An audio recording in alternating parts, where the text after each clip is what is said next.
Waalaikumsalam warahmatullahi wabarakatuh. Senang sekali kita bisa berjumpa lagi dalam pertemuan kali ini di pelajaran sejarah Indonesia untuk kelas 11 semester 1. Nah, kali ini kita akan membahas tentang latar belakang kedatangan Jepang ke Indonesia.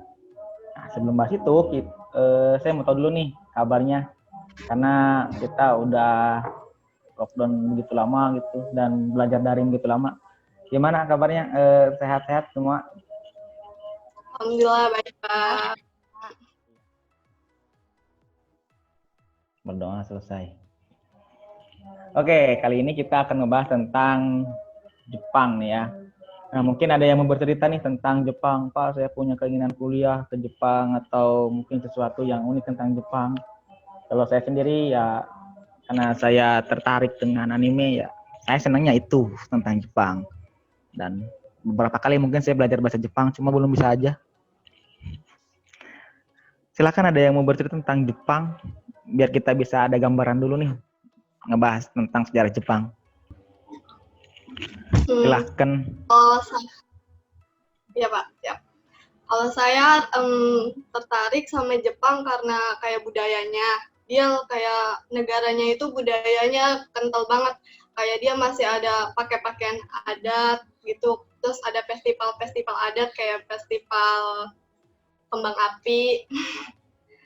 Terus banyak Jepang negara maju. Dia kayak pendidikannya juga bagus. Terus banyak tempat-tempat menarik juga, Pak. Udah. Oke, terima kasih. Jadi gambaran kita hari ini tentang Jepang itu maju banget ya dalam bidang pendidikan, budaya, apalagi teknologi. Nah, ini kita bahas tentang pendudukan Jepang di Indonesia. Tujuan pembelajaran kita hari ini tuh adalah menganalisis penyebab kedatangan Jepang ke Indonesia. Kenapa sih Jepang datang ke Indonesia, pengen ngapain? Kemudian mengaitkan pengaruh restorasi Meiji dengan imperialisme Jepang di Asia. Ntar kita bahas tentang restorasi Meiji dan menganalisis reaksi masyarakat Indonesia terhadap kedatangan Jepang. Jadi respon bangsa Indonesia itu kayak apa ketika Jepang datang? Nah, ini sebelum kita membahas tentang Jepang, karena situasinya lagi pandemi, tetap patuhi protokol kesehatan, perketat penggunaan masker, selalu jaga jarak, dan sesering mungkin melakukan cuci tangan. Nah, kedatangan Jepang ke Indonesia. Jadi kita nggak akan ngebahas Jepang ke Indonesia dulu nih. Kita jadi negara yang mengisolasi diri dari dunia luar. Jadi dia nggak mau melakukan hubungan dengan negara luar, kecuali mungkin beberapa negara kayak Belanda. Nah, pada tahun 1639, Shogun Tokugawa menjalankan politik sakoku atau politik isolasi. Artinya apa nih? Dia menutup diri untuk negara luar. Tidak mau melakukan hubungan dengan negara lain. Mungkin hanya Belanda dan Inggris, karena dua negara itu murni berdagang. Nah, kalau negara lain ada maksud tertentu. Kira-kira ada yang tahu nggak tuh? Kenapa nggak melakukan hubungan dagang dengan Spanyol atau Portugis? Coba. Oke, silakan.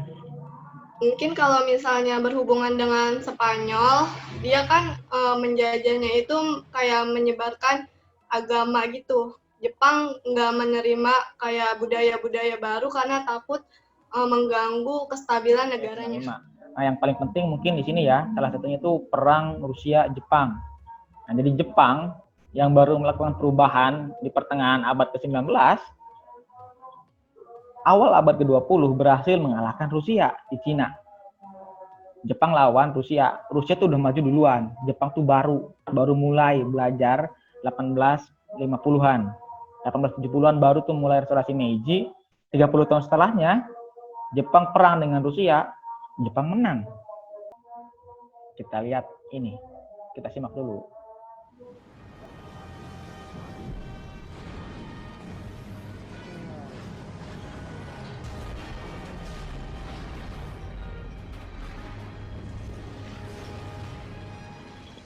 Oke, itu tadi serangan Jepang ke Pearl Harbor. Nah, ntar setelah ini saya bagikan tugasnya. Silahkan kalian berdiskusi dengan teman kelompoknya. Saya kirim tugasnya ntar di kolom chat atau di grup WA.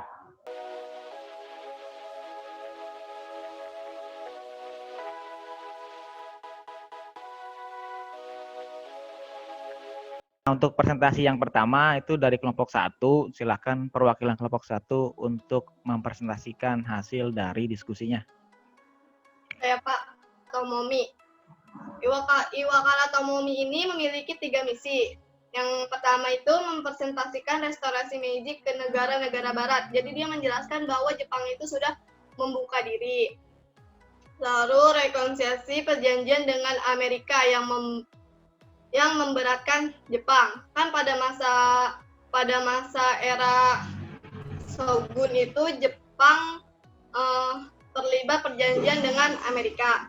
Lalu mengumpulkan informasi tentang sistem sosial dan ekonomi barat yang berguna bagi Jepang. Nah, di bidang pemerintahan, Jepang mengadopsi sistem ala barat, yaitu demokrasi dengan parlemen-parlemen.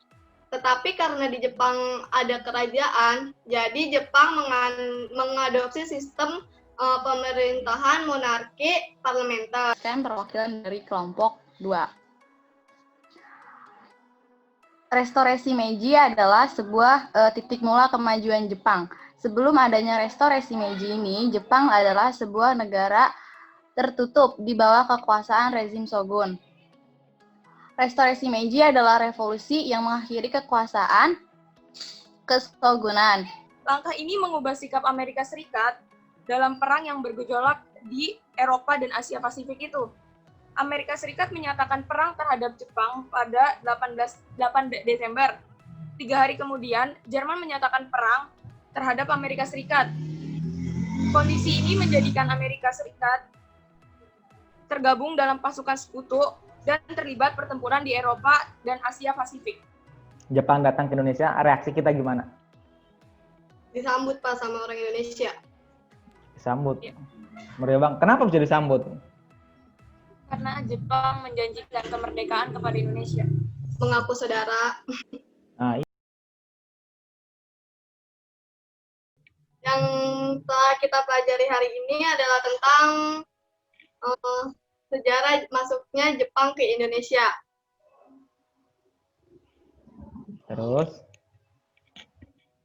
Kita jadi mengetahui pertama sejarah Jepang dengan Amerika, terus sejarah tentang kekaisaran Jepang, dan proses masuknya Jepang ke Indonesia.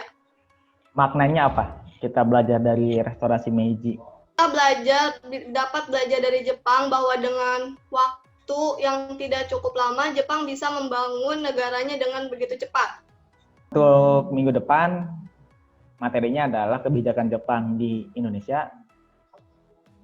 Jangan lupa dipelajari. Tugasnya udah saya sampaikan tadi di kolom chat. Silahkan diisi. Itu aja untuk pertemuan kita hari ini. Terima kasih semuanya. Tetap jaga kesehatan, gunakan masker, jaga jarak, dan rajin cuci tangan. Dan sampai jumpa. Assalamualaikum warahmatullahi wabarakatuh. Waalaikumsalam warahmatullahi wabarakatuh.